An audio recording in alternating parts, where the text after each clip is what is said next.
Cinta ibu sepanjang jalan, cinta anak sepanjang galah. Peribahasa ini sempurna menggambarkan kehidupan Charmika Nikki Whitehead. Sejak kecil, hidup Nikki tidak seperti kebanyakan anak. Nikki lahir di penjara dan sepanjang hidupnya dia dibesarkan oleh neneknya, Della Frazier. Sekeras apapun usaha neneknya menjaga Nikki ternyata luput juga. Di usia 17 tahun, Nikki menjadi mama muda, anak kembar perempuan yang dinamainya Tasmia dan Jasmia. Sepanjang 12 tahun kehidupan awal Jess dan Tess, nenek buyut mereka adalah pemegang hak asuh utama dan mereka pun tinggal bersamanya. Saat mereka menginjak usia 13 tahun, Nikki yang menginginkan kehidupan yang lebih baik bagi keduanya, pindah ke Conyers, Georgia 32 km dari rumah nenek buyut, Jess dan Tess. Si kembar adalah siswa teladan, nilai semua mata pelajarannya A. Nikki tentu saja berharap mereka akan masuk Harvard dengan nilai yang memuaskan. Semuanya berjalan lancar sampai mereka di SMA. Menginjak usia 16 tahun, rasa ingin tahu Jess dan Tess berkembang ke arah yang tidak diinginkan oleh Nikki. Nyimeng atau merokok ganja, bolos, ngentot atau ngencan total menjadi sumber keributan antara Nikki dan si kembar. Nikki yang menjadi mamut menyadari betul beratnya jalan yang akan mereka alami kalau mereka terus menyimpang. Tetapi bukan itu yang dilihat oleh si kembar Jess dan Tess. Mereka melihat ibunya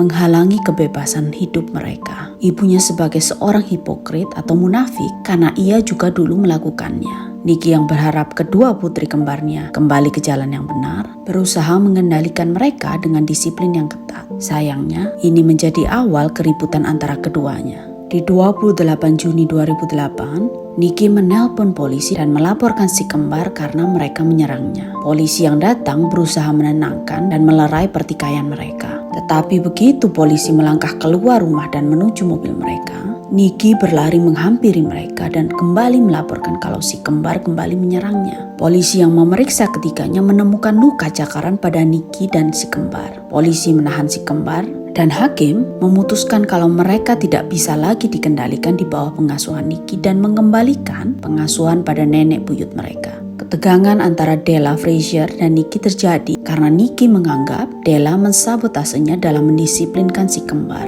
Della yang berusia 80 tahun tidak pernah mengatakan tidak pada si kembar. Di akhir tahun 2019, si kembar kembali disidang di persidangan remaja dengan tuduhan membolos sekolah dan melarikan diri dari rumah.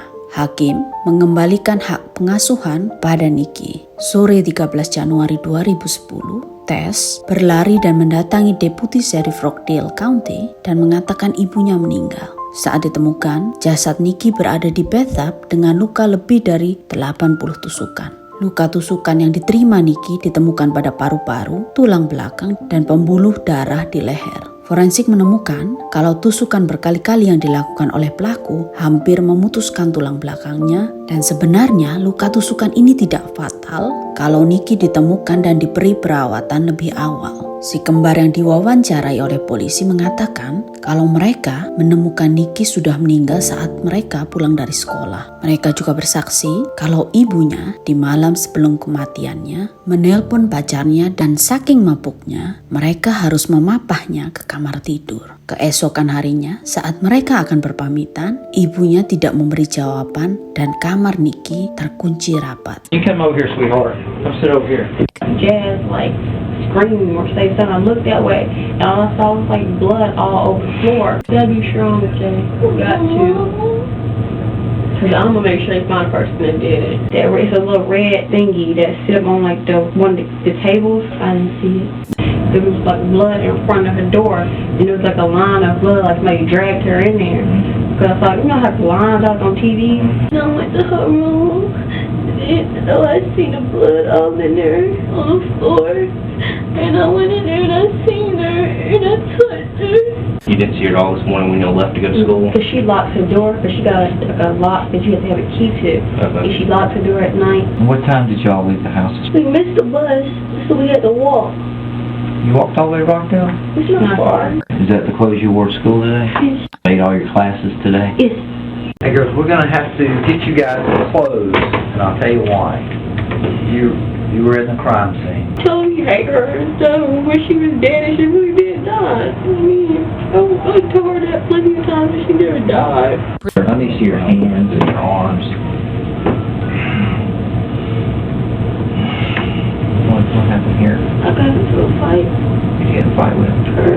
Pernyataan Jess dan Tess tidak cocok dengan hasil investigasi forensik. Forensik menemukan tidak ada tanda-tanda rumah dimasuki dengan paksa atau dibobol dan serangan seksual pada Nikki. Sementara itu, mereka menemukan luka cakaran, gigitan, dan luka lainnya pada jari dan tangan Jess dan Tess. Alright, Taz, I want you to come out here and sit with them for a minute. I want to talk to your sister.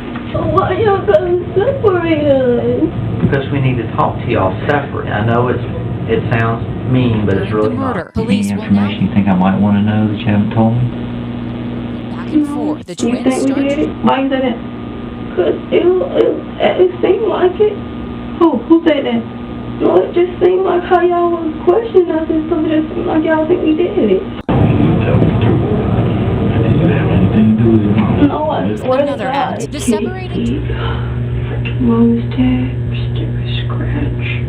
Maybe this whole thing on me off scratch. mother's killer and prays Thank aloud. God. I really want them to catch this person. Pacar Nikki dan si kembar dikecualikan dari daftar tersangka setelah mereka lolos tes DNA, GPS, dan data telepon mereka. Penyelidikan tersangka semakin mengerucut pada si kembar setelah forensik menemukan kalau bekas gigitan yang ada di tangan si kembar memiliki urutan gigi yang sama dengan Nikki, dan DNA dari darah yang ditemukan pada vas yang pecah dan sepatu adalah milik salah satu dari si kembar. Polisi menahan Jess dan Tess yang saat itu berusia 16 tahun atas pembunuhan ibu mereka Nikki Whitehead di Mei 2010. Some of them bite more.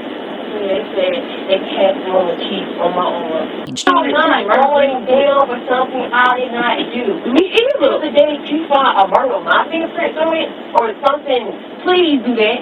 Please find a murder with me and then get rid of her. Thank you. The two sweet victims. They have coffee and donuts and have it get jolly all time. She don't care. Dikonfrontasi dengan bukti, mereka akhirnya mengaku.